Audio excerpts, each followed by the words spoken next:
continuamos con la serie Lo que debes saber del Anticristo.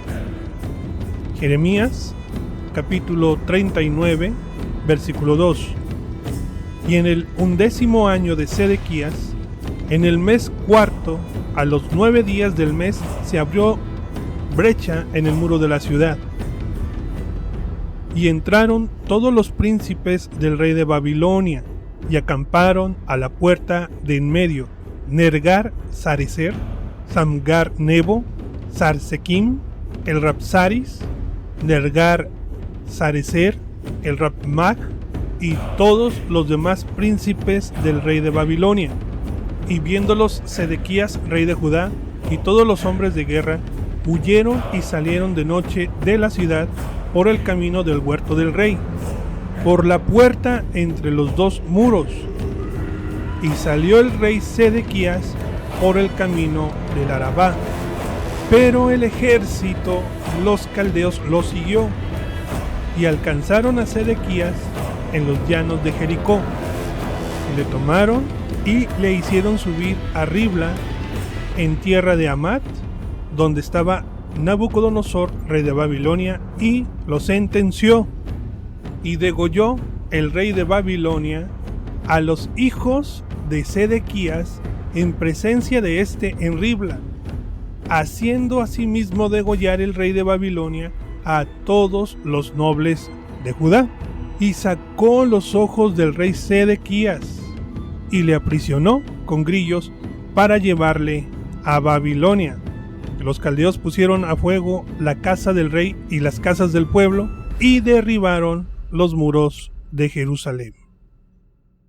Y desde entonces no hay rey de la familia real de David sobre Jerusalén, sobre Judá. Sedequías es el último rey de la dinastía davídica sobre los judíos.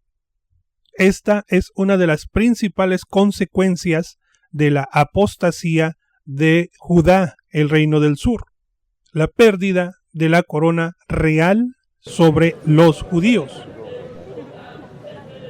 Familia real existían en estos tiempos. Por ejemplo, la familia de José el carpintero, padre natural de nuestro Señor Jesús el Cristo, así como la familia de María, madre de nuestro Señor Cristo Jesús.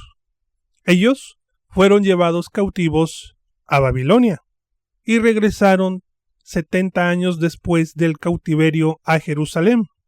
Pero la monarquía no se restableció nuevamente en Jerusalén después de estos 70 años de cautividad. Los libros del sacerdote Esdras y del gobernador Nehemías así lo atestiguan. Esta es la respuesta bíblica a la pregunta ¿por qué actualmente no hay rey ni monarquía sobre Jerusalén? A partir de este momento, muchos cristianos a lo largo de todos los siglos han considerado que esta monarquía literal, esta monarquía real, se convirtió en algo simbólico, algo meramente espiritual, incluso donde hasta cualquier cristiano es rey de Jerusalén, algo totalmente falso, sin bases bíblicas.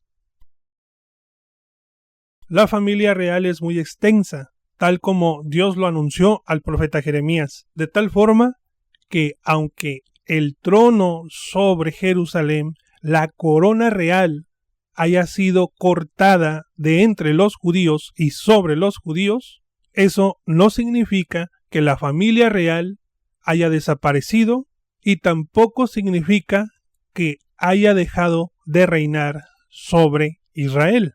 Repito, sobre Israel. Con la muerte del rey Sedequías, Dios no dejó de cumplir con el pacto con David, con el pacto davídico. Tampoco con la muerte del rey Sedequías finalizó el derecho de gobernar sobre los hijos de Israel que le pertenece a Judá. Y por lo tanto, esta corona todavía existe, todavía es real en estos tiempos. Y me refiero aquí en la tierra. Por una parte, porque Dios no es mentiroso, y por otra parte, porque hubo sobrevivientes de la familia del rey Sedequías que preservaran su línea, su sangre y la sangre davídica sobre los hijos de Israel. Claro que sí.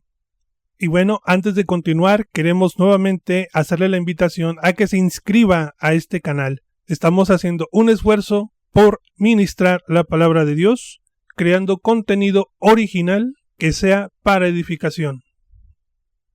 Por lo que el árbol genealógico de los reyes de Israel y de Judá es así. Jesús, el rey, es la máxima autoridad sobre todos los reyes de Israel, y de él toman autoridad todas las autoridades puestas por Dios. De Jesús, el rey. Después, Judá, el príncipe de Israel. Judá no es judío. Judá es israelita y es el príncipe de todos los hijos de Israel, que tampoco son judíos, el cual recibió el derecho al cetro sobre los hijos de Israel. Y de Judá sus hijos, Sara o Fares, Fares o Sara, siendo el primogénito de Judá y Tamar, Sara. David desciende de Fares, y Sedequías desciende del rey David.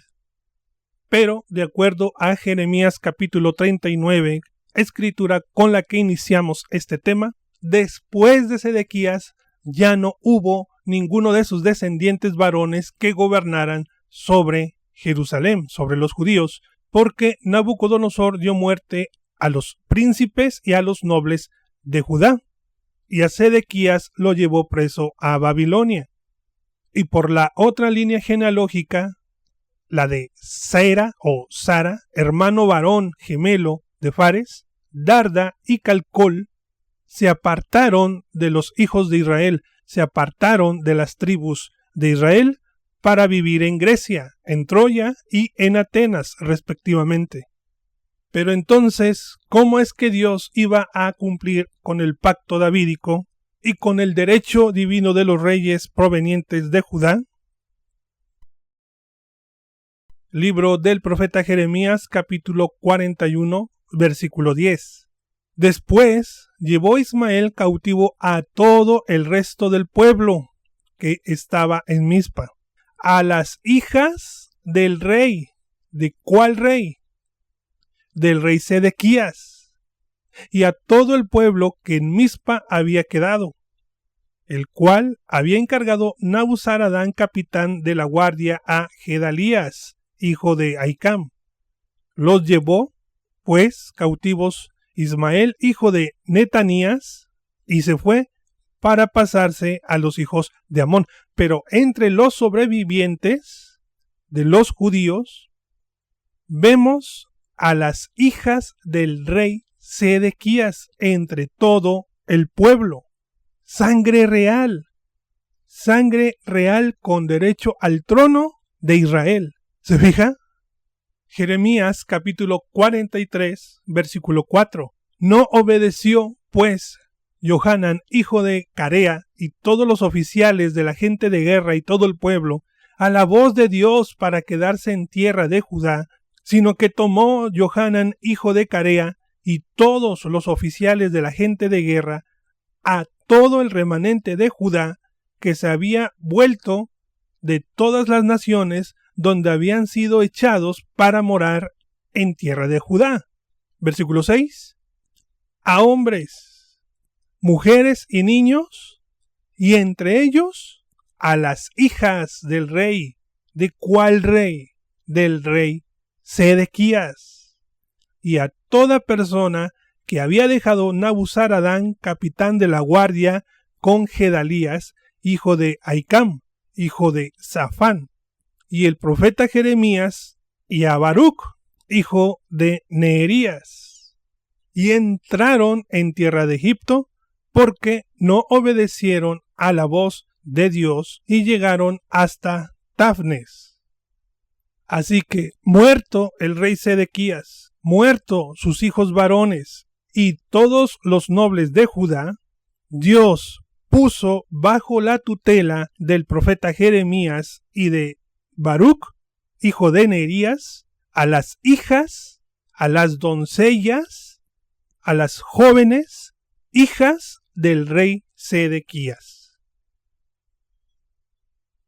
Es que esto es difícil entender para la lógica humana, para la inteligencia humana, de que Dios quiso preservar sangre real sobre el trono de Israel.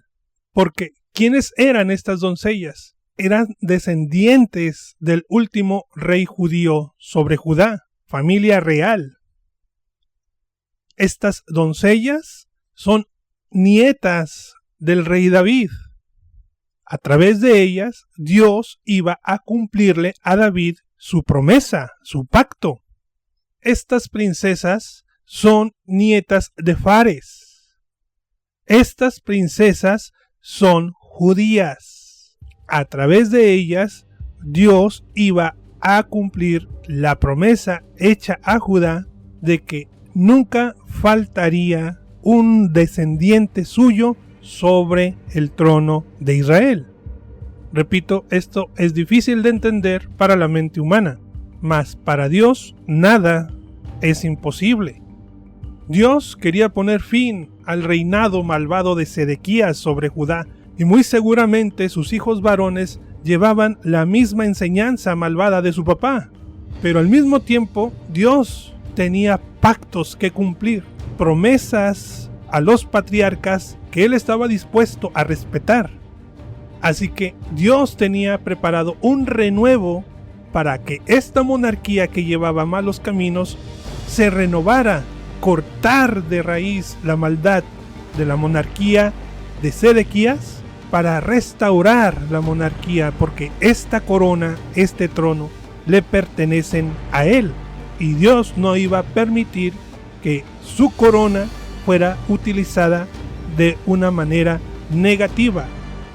El hecho de que la escritura diga las hijas del rey significa que había más de una, posiblemente habían 2 o 3 o más, pero finalmente estas doncellas no se quedaron en Jerusalén, no se quedaron en Judea, y no se restableció después de la cautividad babilónica la monarquía sobre los judíos.